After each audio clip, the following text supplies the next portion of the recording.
Thank you, Excellence. My name is Kakoza Mwiza Charles, commonly known as KNC. I work for TV and Radio 1.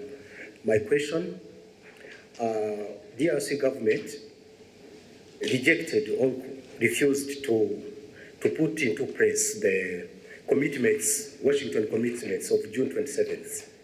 And recently we heard that you may meet with Congolese president in the USA. If true, what should we expect regarding the Eastern Democratic Republic of Congo peace and Rwanda in particular? Thank you, sir. Well, I'm sure you are familiar with these stories where people may say one thing and do a different thing altogether. And sometimes it even becomes a pattern for some people to just not do what they have said they are committed to doing. And that is a characteristic of the situation you have with the DRC. The good thing is it's always in the open, it's in public. You don't have to explain much. If they were doing it quietly, people would get confused and start saying that maybe others are actually responsible for all that they are seeing. But the good thing, they come out and say it. They agree one thing in Washington or even in Doha, and that is made public. Then the next day or week, someone says, no, we are not going to do this and this until something else is done. And even when what they are referring to has also been under discussion. And whether in your mind you agreed or not, what has come out of you, if it's on record, you definitely have a problem explaining why you would agree one thing in the room, and then when you are out in speaking to the media or to whoever, you say a completely different thing, or even renege on what you actually said you are going to do. So that is one part of it. But somehow we've been limping through this all the way. Some things done, others not, others half. And now maybe possibly with the time taken and effort, we'll find ourselves in Washington, which I should have started with. I think the fact that there is even a possibility of meeting in Washington and discussing or agreeing or signing anything is a good effort. For all the years before, we haven't had anything like that. We have had people come, visit us, visit Rwanda and Congo, and rush to the UN and the Security Council and make decisions and make announcements and pass resolutions. That's why in the first years we spent a lot of time on that without really having anything tangible in place. I think this process or the two processes, one in Washington, another in Doha, but talking about Washington, it's a good step in the right direction. Whether we arrive at a decisive moment that gives us a clear possibility and optimism that we are near finding lasting peace and so on. Yeah, it's something we can still continue to hope for and work towards, but at least there is that possibility, there is that framework that is in place, and the Trump administration seems to have done their best. You know, some of these processes will not work, not just because we are meeting in Washington or the powerful United States is involved. Yes, they have a big role to play.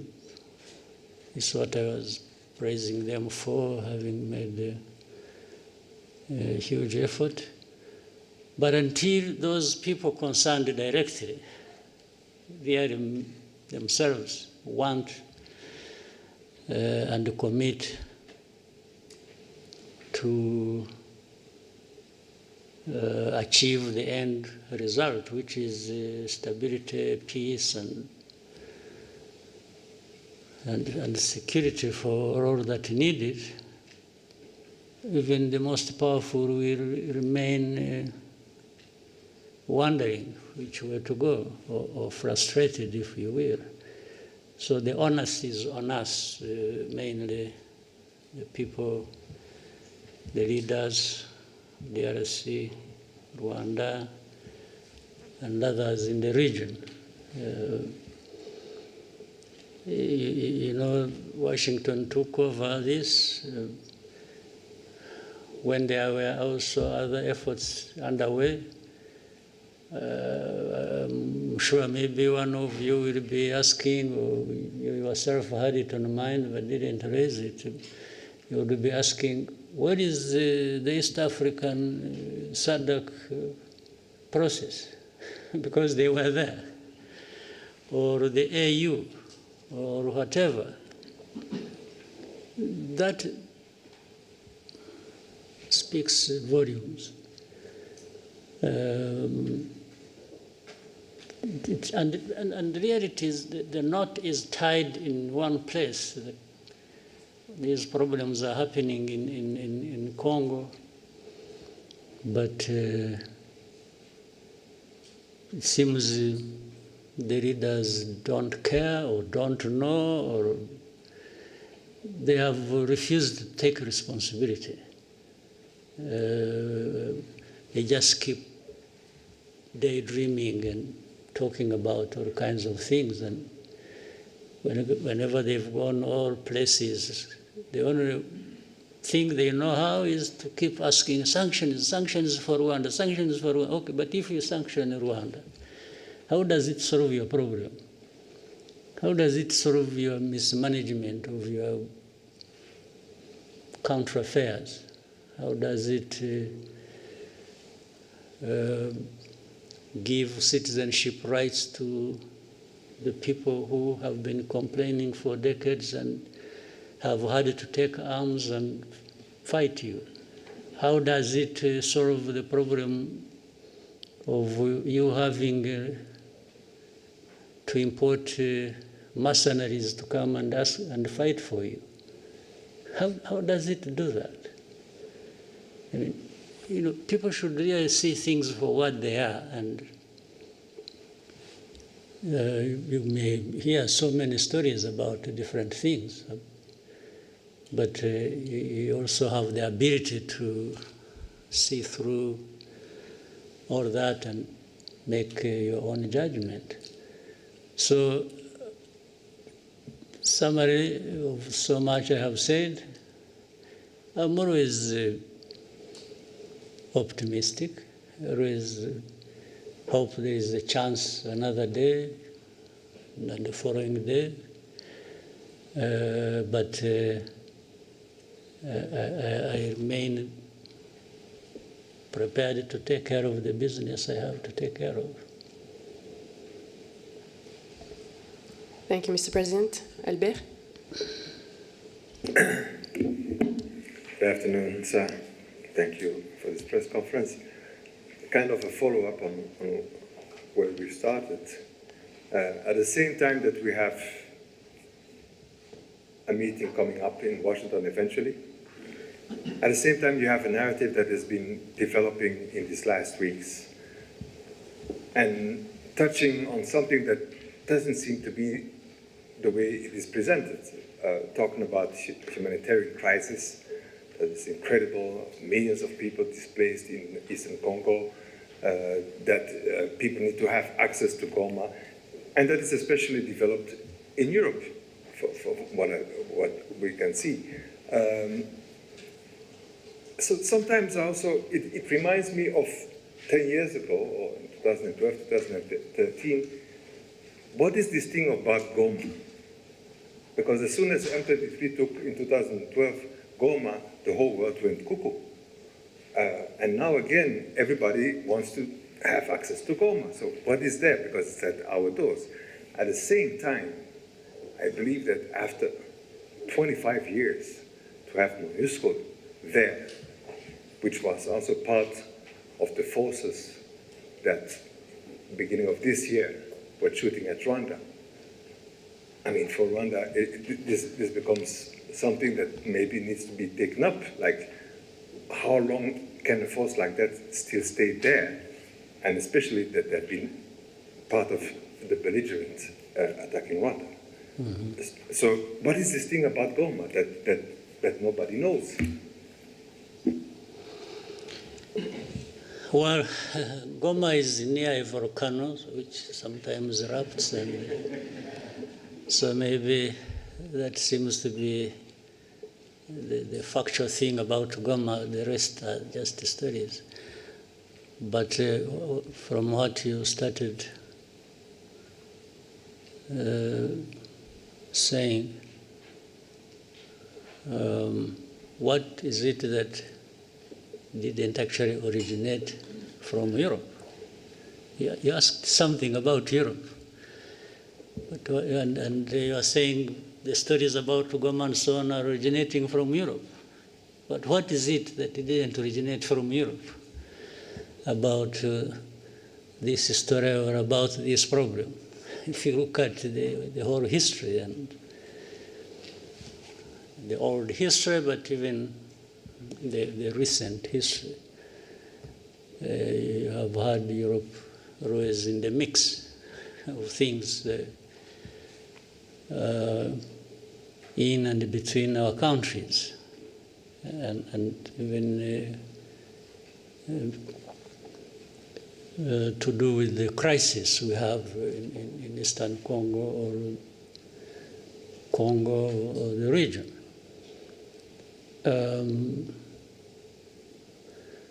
For about Goma, I don't fully understand. And talking about humanitarian crisis, yes, there is suffering. There is no question about it. But actually, it seems there was more suffering before the crisis, or at the beginning of it. As of today, I think the suffering is still there, but maybe less than. But to talk about humanitarian crisis so much is to find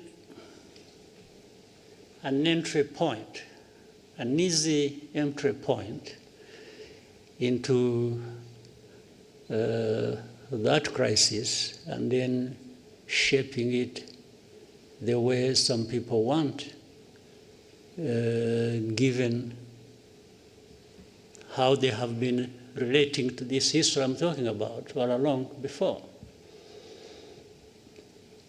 You cannot talk about just crisis or humanitarian crisis without highlighting the root cause of that.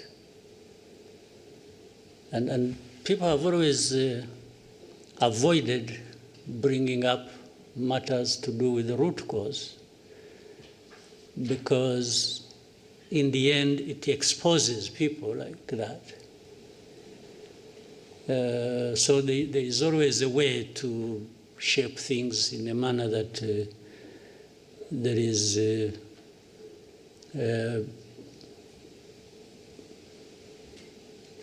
effort to protect themselves, the people I'm talking about. And is it a new crisis in Eastern Congo or in Goma or around Goma? You remember this crisis, I have said this before, and you have heard it even from other people, or you know it yourselves. This crisis was there 2012, came back 10 years later. Why can't people try to understand? What is it? How can you have a problem 2012 and 10 years later you have a repeat of the same problem? It means, but yet all those 10 years we had this international presence, and many years before that, supposedly to address these problems. So much money spent, so many people involved, people losing their lives in big numbers, refugees, people displaced, and but life goes on like that until we are visited by the same problem, and then we start running around like this is a new thing. I mean, the amount of hypocrisy and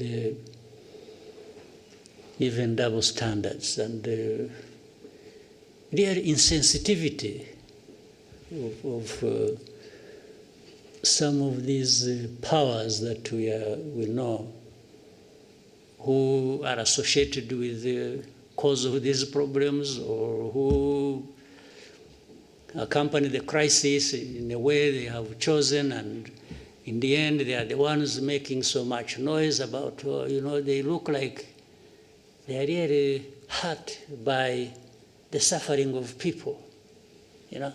These are people touched and offended by people suffering. But this is just trash of pretense. If you are like that, you have heard people talk about values, you see our values, blah, blah, blah, but it's a lot of nonsense. If you have the power of everything, whether political, money, or whatever, and then every day you're talking about values and so on and so forth, and even want to teach others how to respect values, yet you are the cause of the suffering, and you are the cause of the perpetuation of that. What kind of pretense is this? And you can't just, so when you see these people, coming out with a lot of anger on this and talking about, you see us, you've made a mistake, we are going to do this.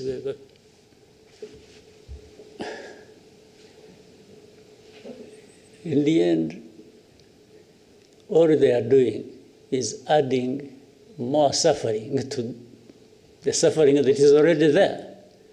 It's not actually addressing any problem. So Goma, but if anyone wants Goma, that's fine. For whatever reason, whether it is ritual or,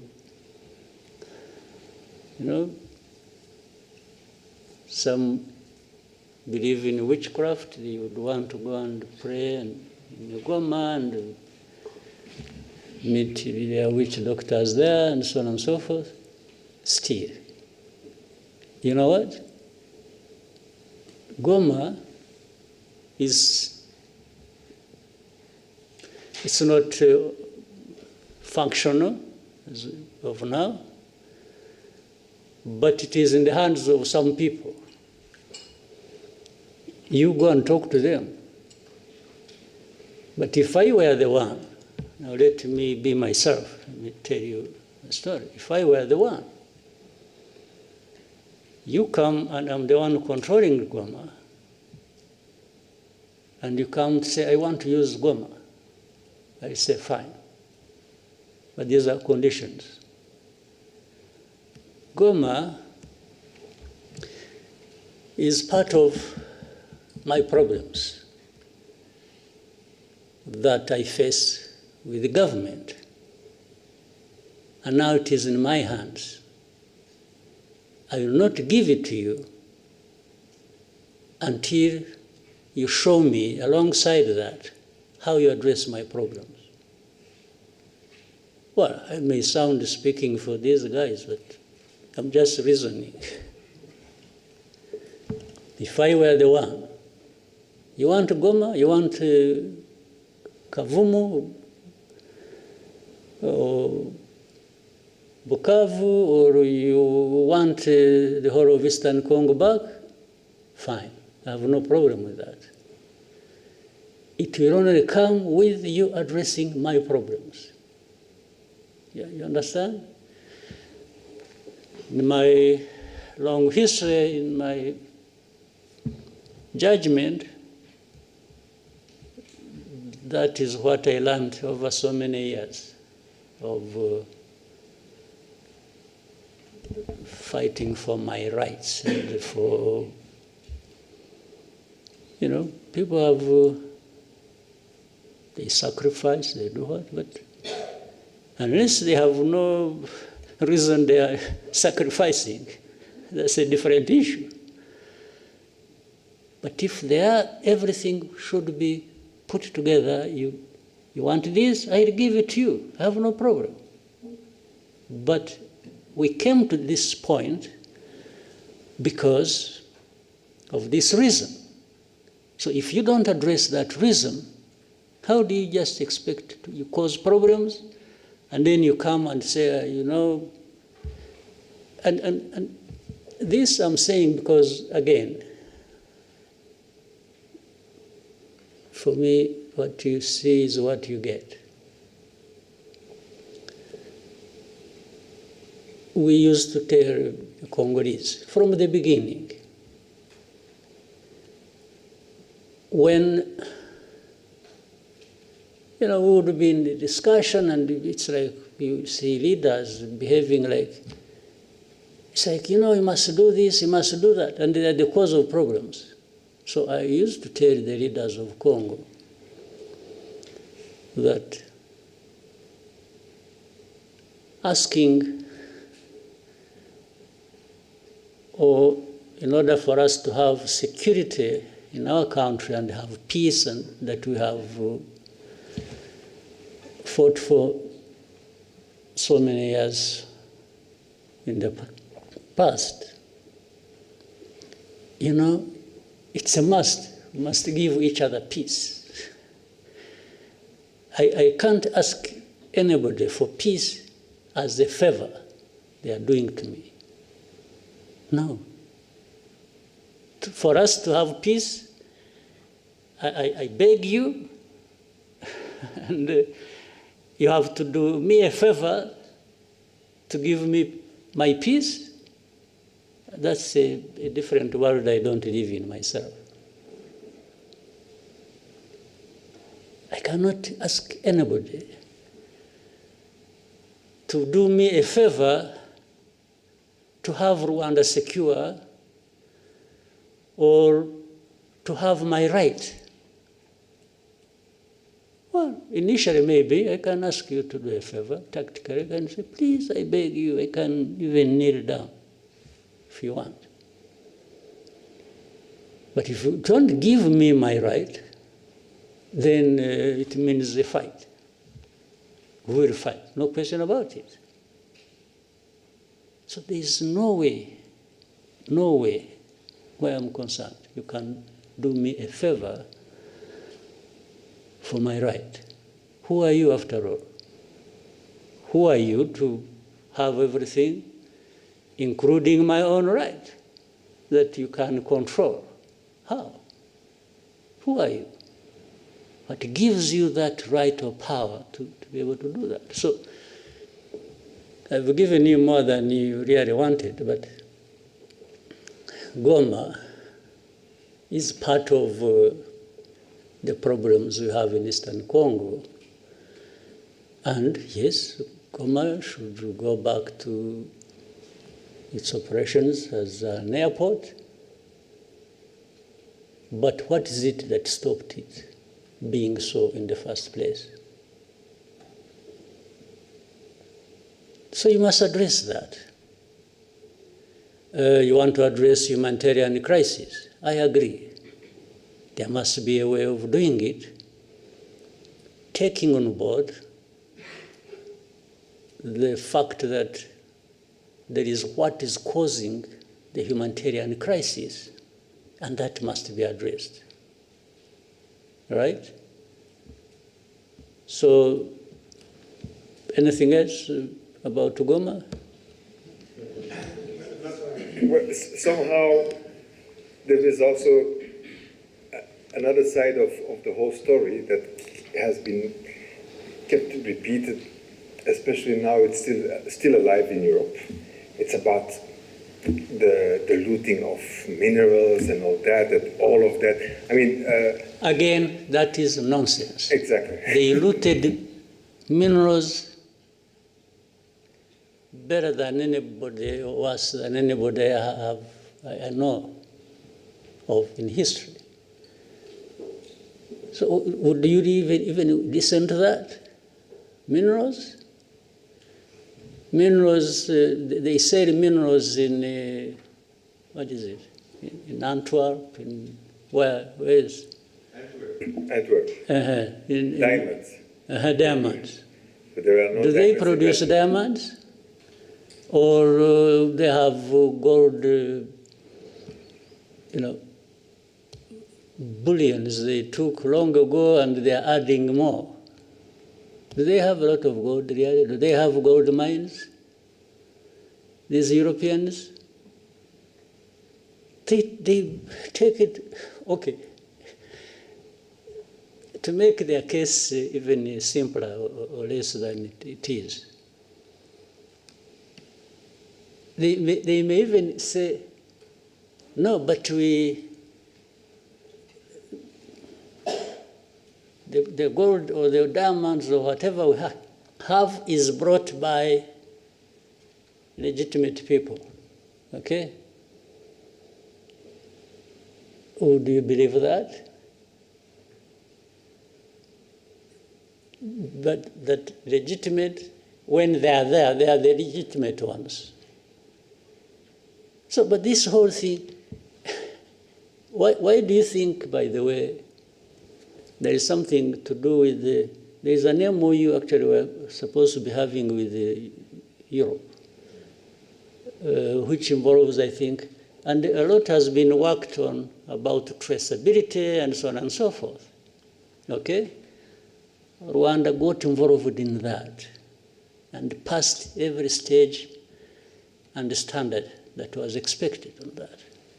Now, what is funny and contradictory is, at some point, then DRC goes to Europe and says, no, don't sign anything with, but how do you not sign anything that was supposed to be transparent and show where the minerals are coming from, or who is involved?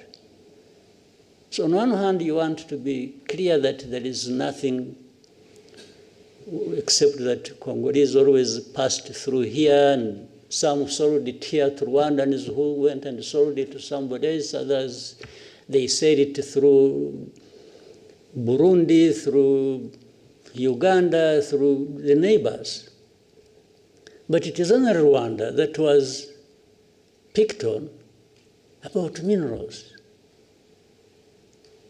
Simply because, I think with the audience back home in Europe, they listen more to these accusations, the more they hear of them, then the more questions they raise about Rwanda. Whether what they are saying is happening or has happened or not. So minerals, really think, okay,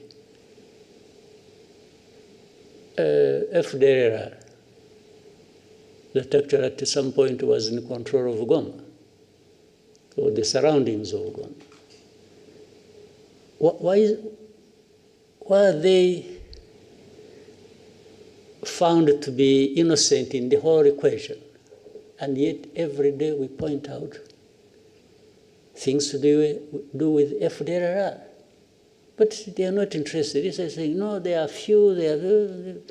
Well, if they think they are few, they should come here. We will take we give them face-to-face conversation with those that have been brought from Eastern Congo recently. They will tell them the stories. But do you think they even want to do that? Haven't some of you journalists, maybe, I hope you're also not selective about what you want to know.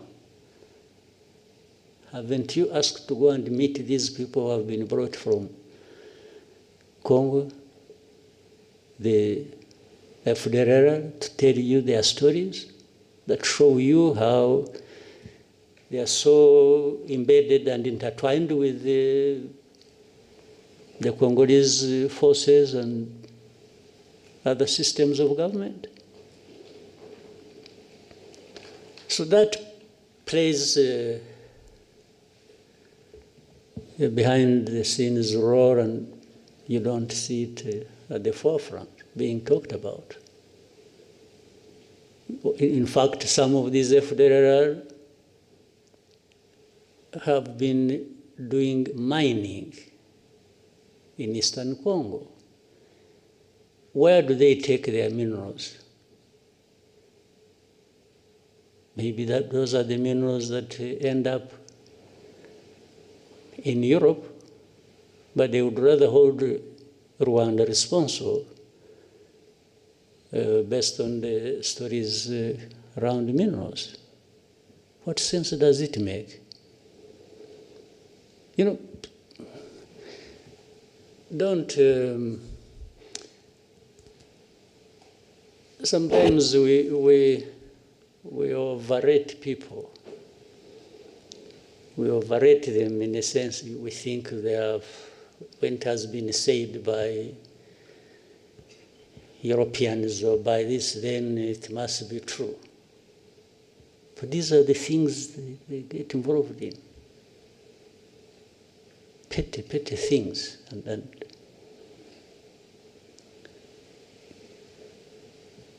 without borders. Okay? Thank you, Mr. President. We have one more question about Goma from Romain Gras of Jeune Afrique. The question says, President Macron said on the sidelines of the G20 that the M23 and those who control Goma airport have not made the necessary effort to reopen it, stating that the administrative conditions have been met by the DRC. What steps need to be taken to achieve progress on the airport issue? Well, I don't know, what is being referred to as the government of DRC having met what? I don't understand. That they met what? The administrative needs. What administrative need? To the best of, I don't know what, first of all, the meaning of what he here said. For example, are you aware that the airspace in Eastern Congo is actually closed? You can't overfly. You have people flying from wherever, South Africa or going there. Planes don't overfly Eastern Congo because DRC government closed the airspace. Now you want to open an airport in a closed airspace, and you say somebody has met the standards, administrative standards. I don't understand the meaning of it. Second, those M23 and others who control what? Who control them? You mean M23 who control, or M23 and others? And those who control. Ah, okay.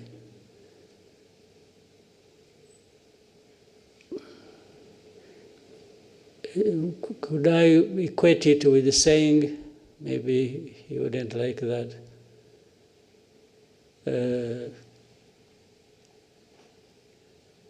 the government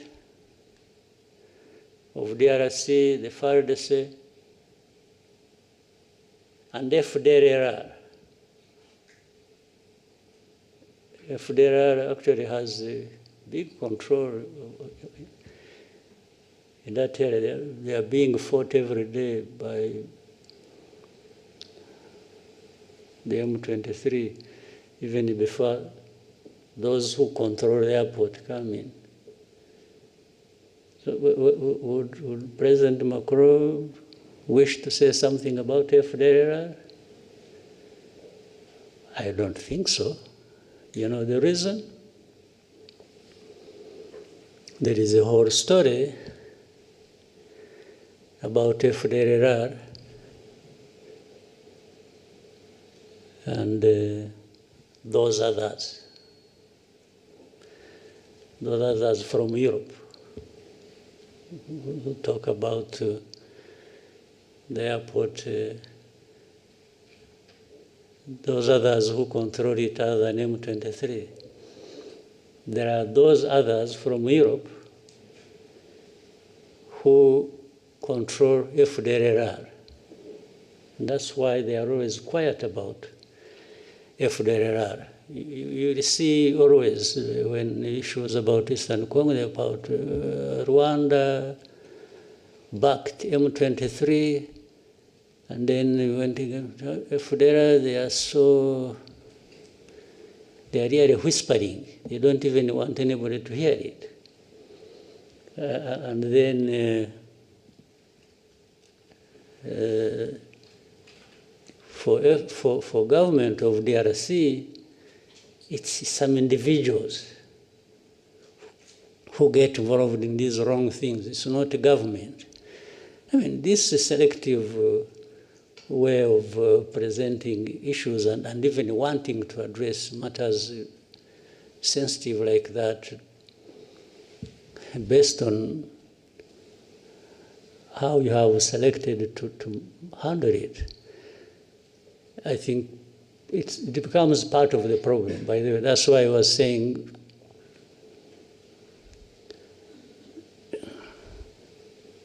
those others, other than those who control the airport, but from Europe, have been part of this problem as of origin of 31 years ago tragedy we had here. You've been associated with that. Maybe with time, when if those things keep coming up, and the way they have been, we will say more about that. I think if they think we can be silenced to not talk about their historical role and responsibility in matters of tragedy here in Rwanda, and which crossed into Congo, and people are there. You see hate speech, you see all kinds of by leaders. And those others in Europe tend to minimize it and don't even want to talk about it. But then they talk about Goma, M23, and the others who control it. who control both? I mean, I guess they mean who control M23 and who control Goma. Yeah, but there are those others also who control from the same place where the voice came, who control government of DRC and control FDLR. And that's why FDLR, people keep quiet about it. But, well, if they want us to roll back the whole efforts of the understanding of how we should relate based on their involvement in the tragic history of this country and the region, they are welcome. Thank you, Mr. President. Next question for Lionel. Thank you, Mr. President. My name is Lionel Ditelier from Pan-African Review. My question will be about Africa's security in more broader terms. At the recent Land Forces Commander held in Kigali, you noted that Africa still faces the world's the most active conflicts, and that the response is constrained by external bureaucracy and decisions made afar, even when speed and autonomy are needed. At the same time, Rwanda's interventions in Mozambique and Central Africa show us what African-led solution can achieve when partners trust each other and act decisively. So in light of these contrasting realities, what do you think are the reforms required for Africa to be able to strengthen its capacity to respond on its own terms? And how do you see Rwanda's interventions or partnership shape that future? Yeah, it's an important question, but very difficult. Again,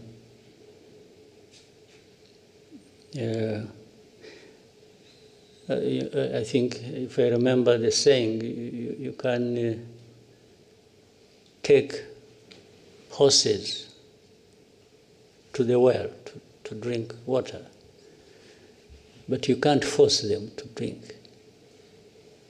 You take them there, but it is the horses to drink the water anyway. If they don't want, you can only stand by and watch, isn't it? So I think Africans, we have everything. We have the water in front of us and we are thirsty, we should be drinking. But we find an excuse for not drinking the water. I don't think we need anybody coming and whipping us into that. So when the Africans decide to drink the water that they actually badly need, I have no medicine. I can't. The only thing we try to do when we collaborate with our brothers and sisters on the continent, like in Mozambique or Central African Republic, or participate in other efforts, we are only trying to say, we can drink the water. We are actually drinking the water based on our thirst for it. Well, and then it's like saying, why don't you? Telling somebody else, why don't you quench your thirst? So, I don't know. There is nothing Africa doesn't have, actually. All these things, or these areas where we fall short, I can only be surprised and say, why? Why do we keep falling short on everything, including the provision for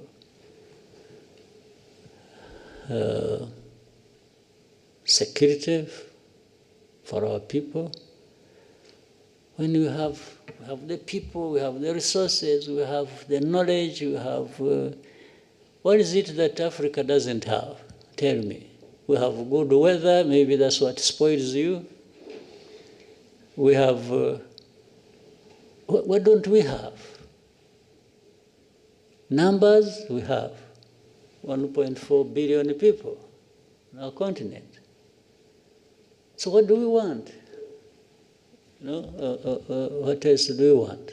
Or what do we lack? So that is, it's a pathetic situation.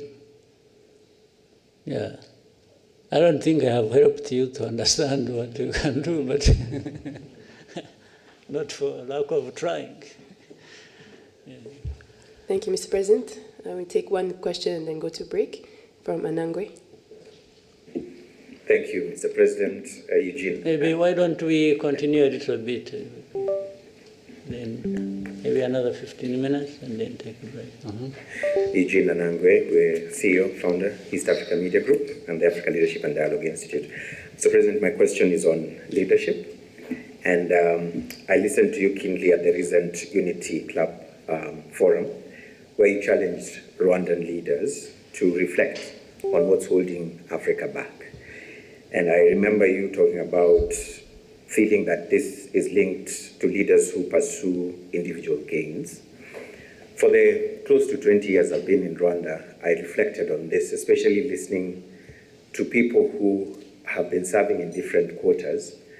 And when someone tells them, "Nukomeza bucho, urisanga kuri yellow paper," and they say, "Reka, reka, reka, reka, reka." And the reka, reka, reka is not because they don't want to serve, but because of the pressure to deliver that leaders in this amazing country go through. The pressure to deliver without apology. Exactly, yeah. Yes. And this brings me to the question of your style of achieving this culture. I know of countries where people will kill each other to get those positions of leadership.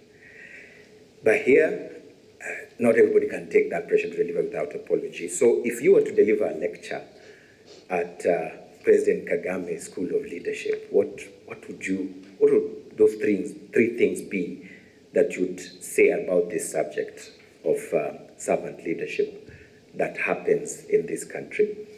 And then the East African community, the momentum seems to have died out. Checking on ground, people feel like it's not the same pressure, the same momentum that was there. I know in this room, half of the people might not know who's the current chair of the ESC Heads of State Summit. It's not like long ago where there was a lot of hype around this. Something must have happened, Mr. President. I don't know if you also feel the same. What is that might have happened? And what do we need to do to be able to bring back that momentum that we had about this fastest growing regional economic bloc? Thank you. Well, to start with the last, I think you hire different people. You hire different leaders and see if they can. But leadership is a broad subject and always discussed in every corner and part of the world. It doesn't mean one thing. Many people have different definitions or interpretations of what should happen. I'll give you my take. It's so simple. First, leadership isn't about just serving yourself and being proud that you've done something for yourself, except you can do that only if you are delivering something. Because if you are leading people and you are delivering and you see the benefits reflected in the lives of those people, then you can have personal satisfaction and pride. So this is different from what I started by saying, if you lead and you're so much involved in what you can do to benefit yourself, that's the opposite. Can only serve to benefit myself by being satisfied that my role as a leader is benefiting those I lead. Well, but that then becomes the theory, the broader theory or philosophy of leadership. But we also know that more importantly, there is the practice of it, the real tangible results you can see and hear from people. That makes the biggest difference. So with that understanding, which I think many people have, the rest becomes a choice of how you are going to live your life and the purpose of any service or leadership role you may be playing.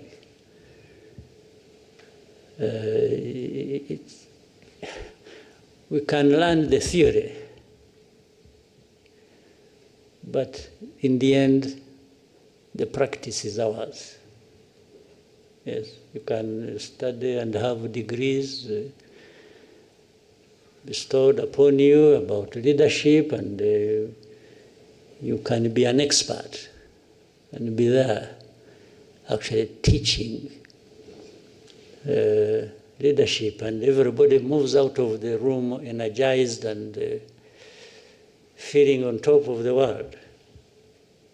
But the moment you step out of the door, the choice is yours. How you use that energy to fulfill the obligations that the theory was talking about. So it's not an easy thing. So you can therefore have this and match it on to what you asked about East Africa or whichever entity or institution. We have to keep trying. We have to keep challenging one another on the basis, at least, of this theory, and then tying it with the practice and say, but we are saying these right things in this institution, but the practice seems to be coming out differently. So you have to agree that's how issues of accountability come in, because people they understand the theory but have failed on the practice, and they are causing damage to those they did. And therefore, that's when you say, if you are found to be doing this and you run into this and you are causing suffering, then measures should be taken. By doing it intensively, I think you reduce on the damage that is caused by bad leadership. So, as you said, at a personal level, I also confess, I will tell you, I have no apologies to make for. And then I tell my people, you know it very well. I have said, by the way, when you get tired of me, get rid of me. I'll walk away without any, I will not fight back. If people say, no, you are becoming too much, insisting, both, too much is not just in time.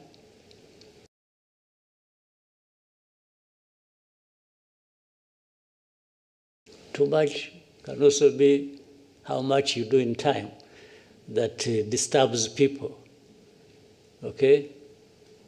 But accountability and the desire to have results is not for the half-hearted, no. So by nature,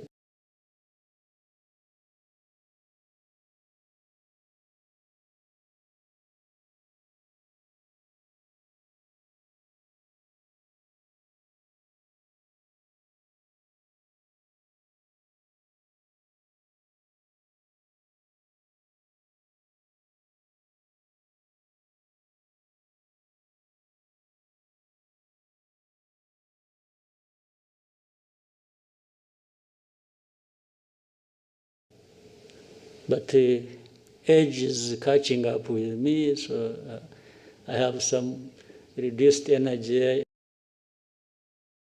I have some reduced energy, not like I had 25 years ago. But I still have, I can still bite.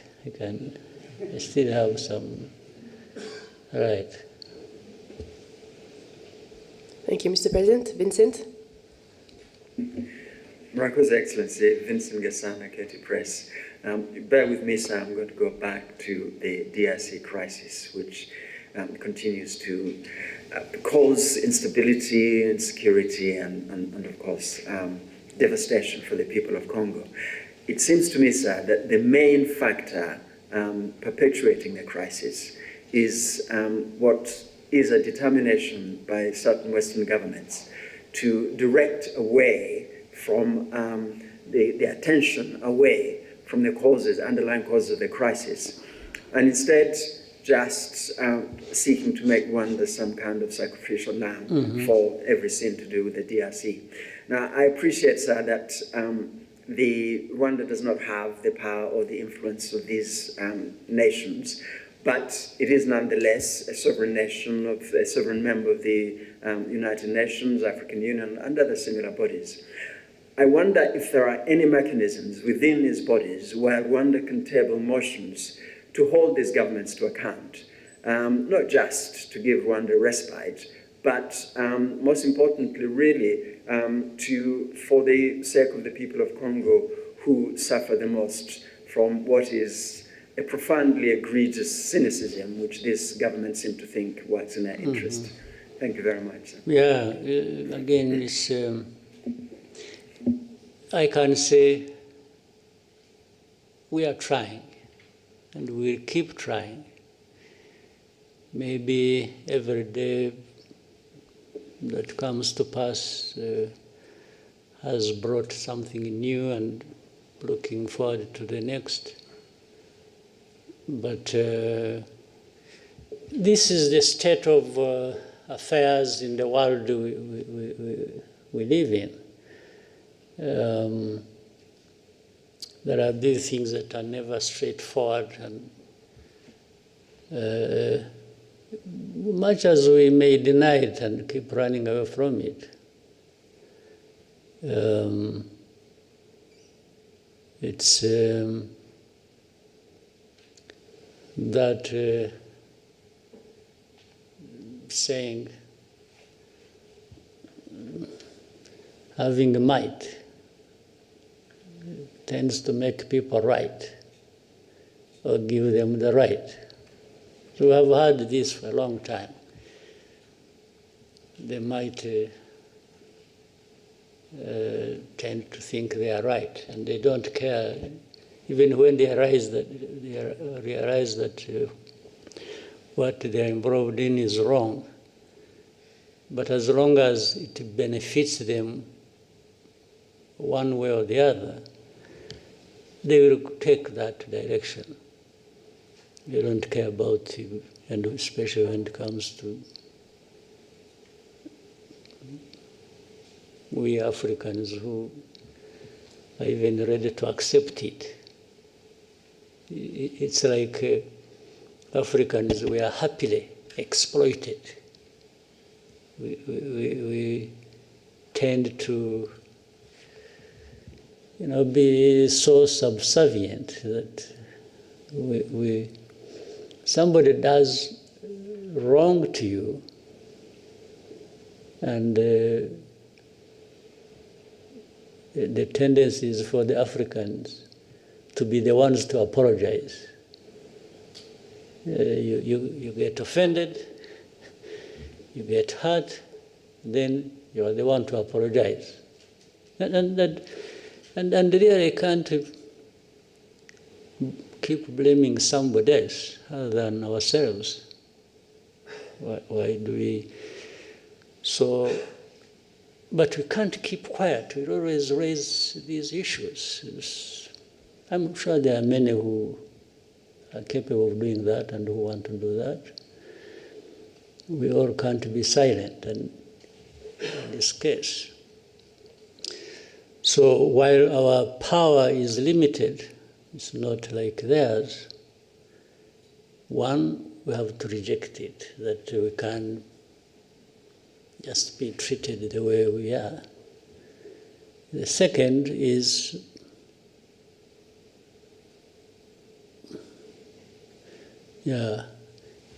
we even have some way of fighting back. Fighting back includes to keep exposing the truth about all these lies and the suffering that is brought upon us, we Africans. Of course, that requires you have to have people who are like that, but then above all, you have to have a coordinated effort. That's why there is always a search for Africans. You are talking about, you are from Pan-African something. Yeah, the Pan-African means really working together, finding like minds to, and not accepting that we can, whether at individual level or at a collective level, we just have to. So there is always a moment, there is always a chance, there is always a place where even speaking up and speaking out makes a difference. That's what we have to do. And knowing that most of these crises, actually, when you look a bit underneath, there are things like this. We are talking about Congo a while ago. There's nothing between Rwanda and Congo and the conflict thereof. There's nothing that is just Congo and Rwanda. Underneath, there is a volcano, yes, that you have to contend with. There are these external factors and actors and forces that are operating. So the moment you are conscious of that and keep finding ways to minimize the damage it causes, I think the better. Mr. President, we'll take one more question coming in from William Wallace of Financial Times. He's asking what is causing the delays to the Washington summit with DRC. If it does go ahead next month, how confident are you in a peace that sticks? Yeah, that's almost like another question I answered earlier, but what is delaying, I can assure you, does not come from or relate to Rwanda. I want to confirm that. It comes from somewhere else. I don't know, maybe the one who asked the question can keep trying to investigate, but nothing originates from Rwanda. But the question I answered earlier is, we have had so many meetings. Our delegations have met in Washington, and there is also, I keep bringing back Doha, there is Doha, but they discuss, they are near agreeing something, or sometimes they agree something, and then just out of that place, the next day, somebody is just it's in the open. It's not done quietly. something, no, I want to do this until you have heard somebody say, we are not going to sign anything in Washington until Rwanda has removed forces from DRC. That becomes, but these are things that have been discussed even before we went to Washington. There was a discussion about that, whether in Rwanda or so. But then you are in Washington, we agree that yes, there are a number of things that are going to be done by both sides, and this is the sequence, and they sign. Our people, delegation, and the delegation from there, they sign. And then after that, the next day, whether still in Washington or back home, they say, no, we are not going to do this until, now they set different conditions other than what was actually done and agreed in Washington. So this is what delays the things. So for us, we've been here waiting. There were many times we are hoping that they are saying that maybe beginning of December, I'm not sure that we are going to meet in Washington. I'm not sure whether tomorrow somebody doesn't say, no. For me, I'm not going to Washington because either last night he dreamt or was told by a priest whether the backward, the old priests or the new ones, that no, it's a bad idea or it's a bad omen to do this. And somebody just says, I will not go. So what can I do?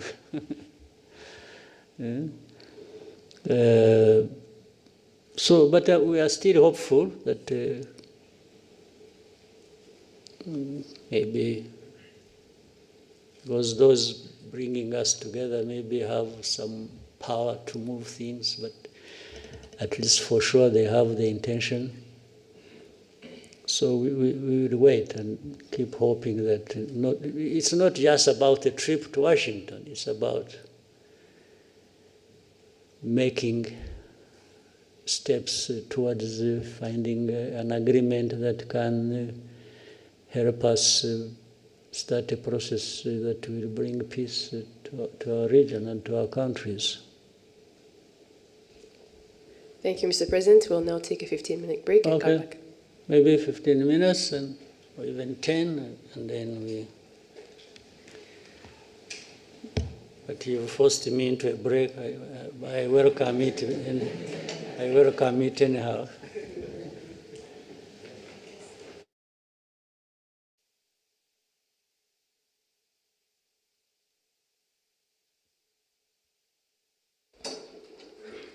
Thank you for the break, Mr. President. We'll proceed right away with the remainder of the questions. Let's start with Lacroix. Hello, Mr. President. Vivien Latour for the newspaper Lacroix in France. What are your thoughts on the very likely dismissal of charges against Agathe Habyarimana in France and the link or influence her family could still have with FDLR through Kinshasa? Thanks. These are some of the things I was saying, how the history, the facts thereof, sometimes they keep playing out back and forth and even leading to minimizing the identity and the effects and the real bad image of FDLR. And we see it playing out in different places and ways. Yeah, in the recent, In the recent time, years, months, we are aware the son, one of the sons of the son of Habyarimana, and some of the people who ran away from here, by the way, who live in Europe, United States, and have been active on this agenda of FDLR. And they've been recruited, they are financed, they've been forming different things under the tutelage of the president of DRC, personally, not even, we follow, we see the visits, the many visits they paid to DRC government in Kinshasa, and we follow their activities. They are enabled to get involved in. There are even those who used to be the officials of government who ran away like 20 years ago, again because of association with FDLR or other activities to undermine the integrity and fail the government so that it doesn't move forward. So you can link these things. You see the FDLR being covered up by some authorities in Europe and elsewhere, then the family of Habyarimana and individuals who were active in what happened in the tragedy, like his wife, and they are in the courts of law, the cases are treated the way those powers decide. And then those activities leading up to, and then in the end you have people saying, FDLR, how many people are they? Really it's like, for us who complain about, when we are complaining about FDLR, these genociders, actually it is not even complaining about them in isolation. They are strengthened, they are made effective by the association they have with, for example, the government in Kinshasa or some authorities in Europe, or who allow this to, and then in the end who openly play down this. So you can put all that together and form a picture of how manipulations and wrong things have been going on around this problem of FDLR, but also how that relates to what is happening in Eastern Congo, or in Congo, and the noises that are made after that. Then you see resolutions that the UN sort of not bothered about FDLR, and not even bothered by those who support them, and trying to distance and make them innocent, those who support them. So it is in that form that we see even that case, how it has evolved. It has something to do with all that. Next question from Theodore.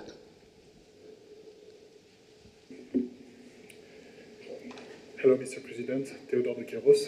I'm a French journalist based in Rwanda for Le Monde and the AFP, and also TV5 Monde. You spoke about association between FDLR and Kinshasa. Could you share us more information about the association? Do you have any clue of that? But also, can you help us to assess the FDLR threat in Eastern Congo in terms of number and firepower? Also, as dismantling the FDLR group seems to be one of the key of the Washington Peace Agreement, when will you consider that this group is dismantled? Thank you. Well, everything I have said, even here, about FDLR and those who they are associated with, explains that. I don't know whether I just have to repeat myself. In fact, I even talked about how there has been talk about numbers as a way of making it. The easiest way to give you numbers, if you operate here, maybe you should find time, they give you access, you talk to these people who have been captured and brought here among the leadership of FDLR, so that you talk to them directly. They will give you. But again, the issue of numbers. By the way, I have seen that, for example, let me give you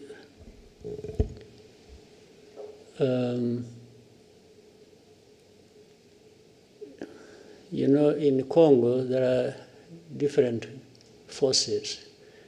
Let's say there are forces of Burundi, big numbers actually.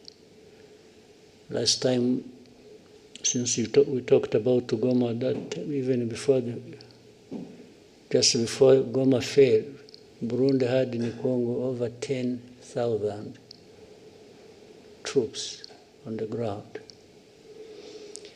Then you know that there are Ugandan forces in the areas of Ituri, Beni, and so on and so forth. According to DRC, these are invited, so meaning they are there legally. But for the forces, for example, of Uganda, one of the reasons they are legally there or invited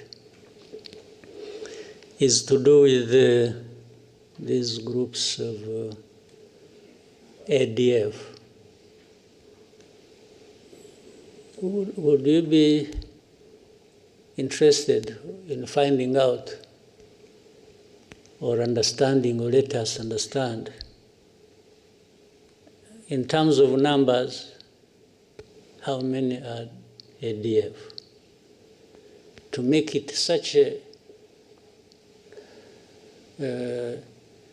significant problem that justifies the presence of, let's say, the amount of forces that, the number of forces that came from. Do you have an idea? So, because I suspect there may be a fraction of FDLR,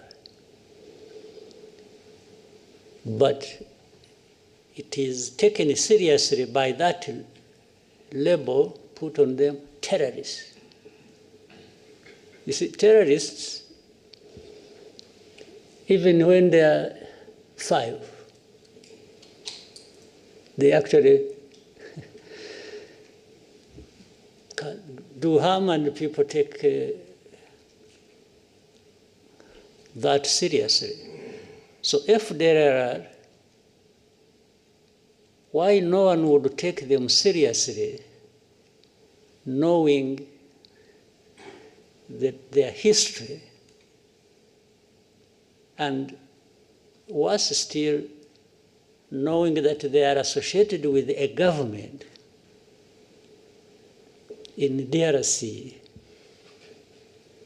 And I mean, this is a public knowledge. Even the way you have heard of hate speech, you have heard of all kinds of things. If you want to know, you must be knowing. So still the issue becomes, how many would they be? How many? So it's like putting me to task One, it is falsifying the issue of numbers. If we want to know about numbers, there are many. That's very fact. Then, but the essence of saying how many are they? It's like to say you are exaggerating. No, I'm not talking about you. I'm talking about what you said that is said by so many, including authorities in Europe. I have been asked by some leaders of Europe, how many are they likely to be? When somebody asks me that question, immediately I know he's interested in covering up the problem. And therefore, I associate it with all this I see. I said earlier, when you are talking about FDLR, say the resolutions, the statements made at the UN, they come saying, it is really like a whisper. It is just mentioned in the passing. It's not, but the reason is so that it's like Rwanda should not be taking action against them, which means from there, I can see they are saying they are not connected with the whole history or even their responsibility in what they did here. Well, by the way, they have also questioned even numbers of those who were killed in the genocide. It says, moderate this and the others are just mentioned in the passing. It becomes an issue of moderate people who died. It's not about the mass of people who were killed in the genocide. This has been a subject of discussion and debate unnecessarily, in my view, for such a long time. So, the connection with between FDLR and the Kinshasa government, and my friend, I'm sure you know. And as a journalist, I'm sure you investigate. You should be knowing. I don't know whether I'm being tested to show how much I know, because I'm being asked by people who know. Then we can put it another day. Next question to New Times. Thank you so much, Mr. President. My name is James Munyanez. I'm from the New Times. Mr. President, you have previously said that Africa's instability is often the result of leaders failing their people, and that coups are symptoms of deeper governance problems rather than solutions. Mr. President, with the recent developments in Guinea-Bissau, and in other places before that, like Madagascar and other areas across Africa, what do these developments reveal about the state of governance? What is that? What do these developments, like the coups that we've been seeing, reveal about governance, the state of governance on the continent, and what should African institutions, and particularly the leaders of Africa, do differently? Because, Mr. President, there's a sense increasing among young people that maybe you have leaders that kind of protect a club of leaders across the continent that kind of protect each other. So what should leaders of Africa and what should African institutions do differently, Mr. President? Thank you. You know, first time when I heard about the coup in Guinea-Bissau. Even now, I'm not sure really what happened. But when I heard it first, I thought somebody was carrying a coup against himself. That was my first reaction. It didn't appear to me like there was a real coup taking place. Even now, I need some time to confirm. But let me assume it happened, or that in Madagascar happened. For sure it happened. Because I think somebody's on the run and there's another one sitting there. To begin with, it means I'm vindicated in what I said that you referred to. And maybe we'll have more coups. And so be it. That is my approach to that question. If there are going to be more coups anywhere around the continent, so be it. Because I also believe, true, where coups are taking place, there must be something wrong that has been happening, even all along. You can assume, can read stories, you can see and appreciate and like something, but once there is a coup, maybe 90% plus, it means in that place there has been a problem people have been not talking about or covering up or something. Now, I don't know whether you want, again, my opinion, which I have.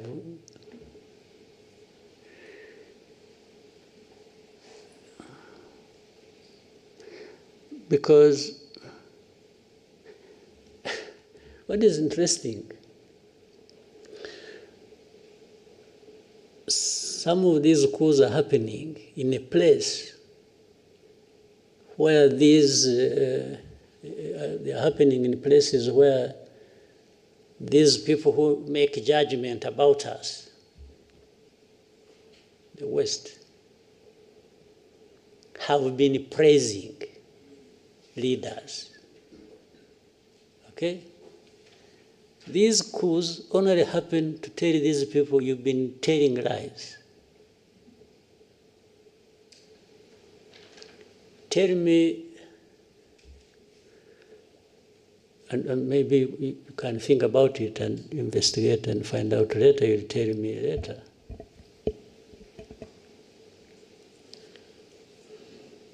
If this coup is not a coup against, let's say, in Guinea-Bissau,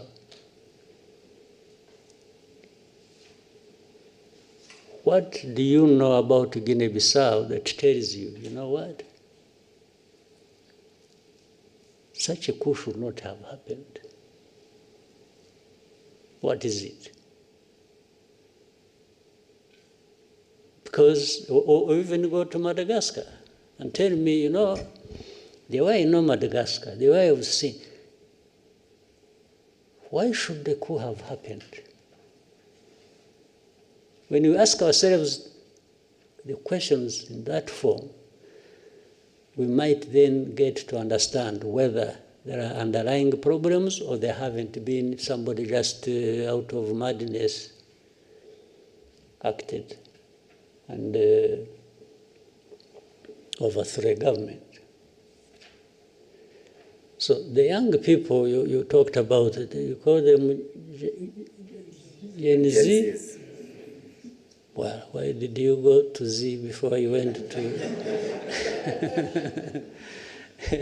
again zero? I mean, the last resort, maybe. Is that what it means? I'm just guessing. Still, there are an expression that something is amiss. It may not even mean that they are always right. You see? But I would rather than, for those of us who are still around and don't want to be overthrown, we may need to find a way of making these young people responsible also, so that they feel they are part of, and therefore no need to overthrow. You see what I mean? Because there are so many, they can't all also be operating recklessly, collectively. Maybe some hot heads among them can mobilize others, but still to move the whole mass to do something. So before they do that, it's our responsibility maybe to do something so that they have no need to do that. Because where does it end up anyway? I haven't heard, except in a very distant place, but also differently. I haven't heard any of these ones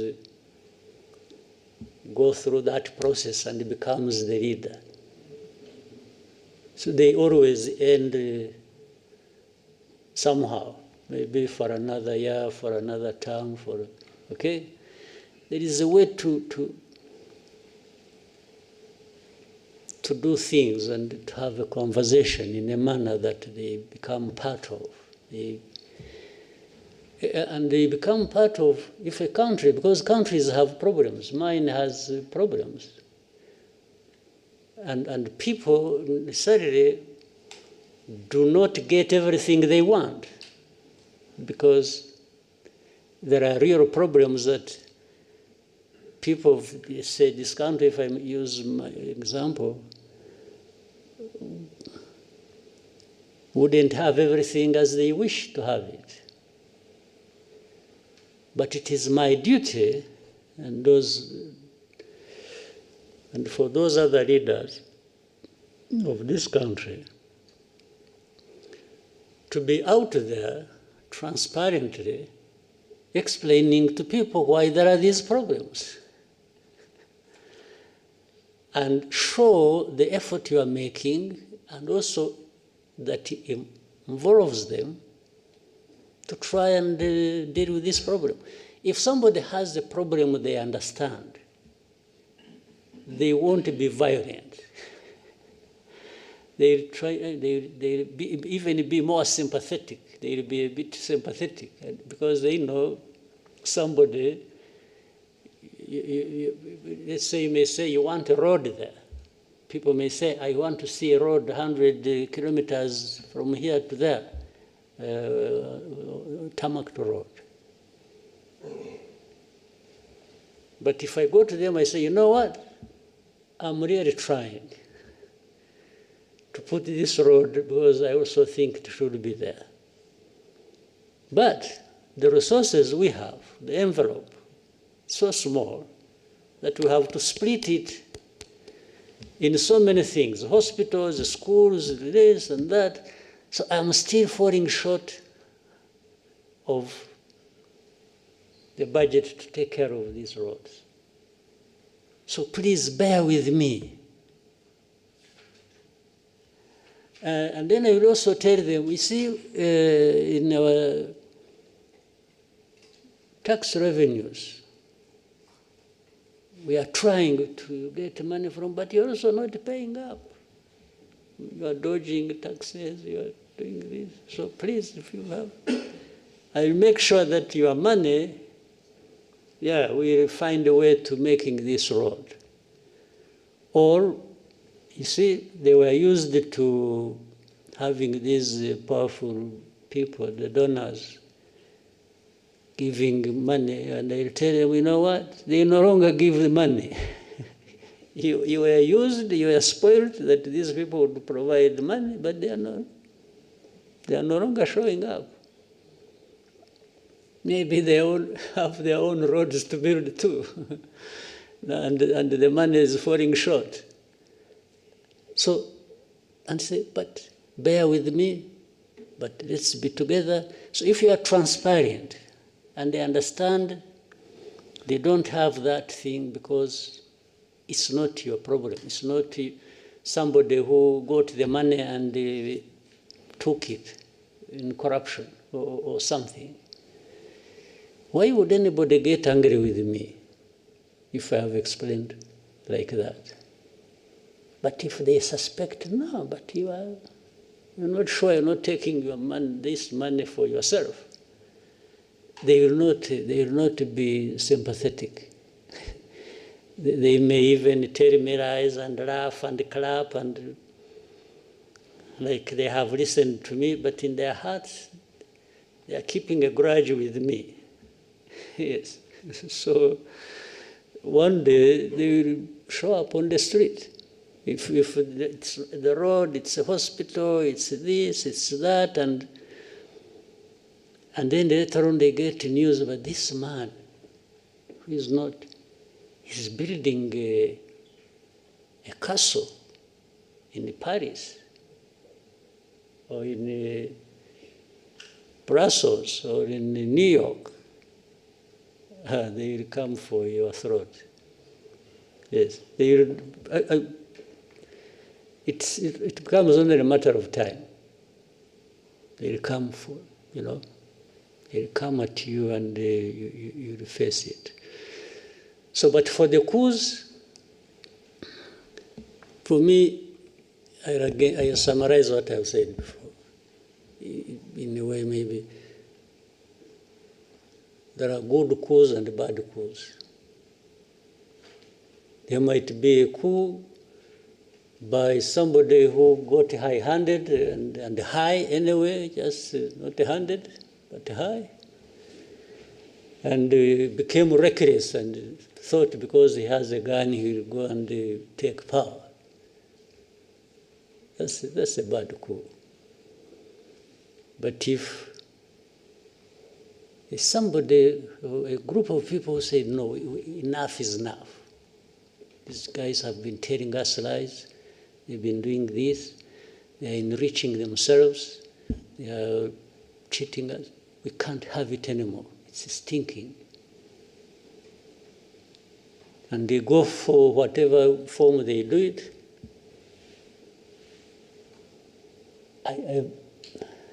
I think I'm okay with it. I know it'll be misunderstood, but I'm happy to taking the risk. I'm okay with that. But not entirely okay until I see that somebody who did that, or people who did that, and they were sick and tired, and that was justification, until they are seen to be making a difference, then I'll be, you know, I feel settled in my mind. But if you come and do the very things you overthrew people for, or do worse, then why did you carry out the coup? I just say, no, this one deserves another coup, or should go to jail. Yes. Now, here is another tricky part there. You see, there are these coups, people really have a knee-jerk reaction about coups. It's a coup, everybody, that one should face the barrel of the gun. Let's now, before the coups, talk about that situation. If you have a constitutional government led by civilians, and they are killing their own people, they are mismanaging everything, they are taking all the resources of the country for themselves and taking it outside and literally destroying the countries they lead. And then there comes an election after 4 or 5 years or whatever. You know what happens? People should also get tired of this. If you have that record, if you have that history, should it be automatic that you should continue just because you are a civilian and even when you cheat elections? Do you get it? Because it has almost become automatic that if you are there you are sure of winning the next election. Okay? Even when you are doing all these terrible things to your own people. So, is it justified to say, yes, this one, even to say at least what? At least he's a civilian, or at least he kills few people, or fewer people, or what? Do you really, can that be a justification? Now, when I'm saying that, there should therefore be a mechanism, maybe at the African Union level, to also hold people, the civilians, who are messing up their countries and who are cheating elections every other day, and they keep going just because they are civilians and just because they are... But the Constitution does not provide for you to cheat the elections, does it? Again, there's a funny example in our neighborhood. This Congo we are struggling with, we are talking about. This man who raises the whole world and causes all kinds of troubles. When was he elected? No, you seriously, you here, tell me when. First time? The second time? No, you are silent, but you should be giving, you must be knowing something. But the first time, he was just handed over by his friend. Somebody should have had won. This is public knowledge. In this one, there was a smoke screen here about election. But elections did not happen. In fact, you are likely to have a third one. It's coming. There's another third time it's coming back under the same fraudulent thing. But when you see these people who talk about democracy, about everything, and it's like they're the first to send messages, thank you very much, congratulations, and even when they are privy to this information, they know it. Sometimes maybe they even encourage them to do it. They give them a call in the evening and say, you know, please, by the way,